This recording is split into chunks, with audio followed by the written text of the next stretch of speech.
حکم ہے اللہ رب العالمین کا کہ جب عورت عدت میں ہے تو عدت میں صراحت کے ساتھ رشتہ نہیں بھیجا جا سکتا. وہ عورت مطلقہ ہو چاہے وہ عورت جو ہے وہ بیوہ ہو، اس کو نکاح کا پیغام نہیں بھیجا جا سکتا.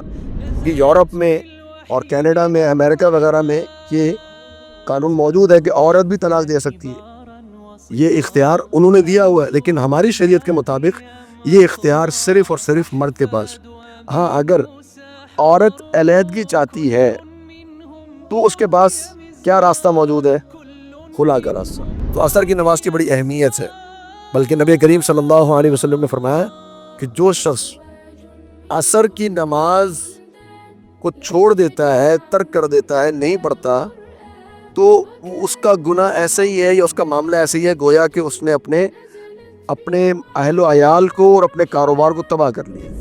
نبی صلی اللہ علیہ وسلم سے 72 سے زائد صحابہ، 72 سے زائد صحابہ، اتنے صحابہ نے کوئی اور عمل حدیث کا بیان نہیں کیا جنہوں نے رفع الیدین کو نبی صلی اللہ علیہ وسلم سے بیان کیا، بلکہ نبی صلی اللہ علیہ وسلم سے اس عمل کو بیان کرنے والے ایک صحابی وہ بھی ہیں جو نبی صلی اللہ علیہ وسلم کی وفات سے فقط 1 مہینہ قبل مدینہ آئے تھے.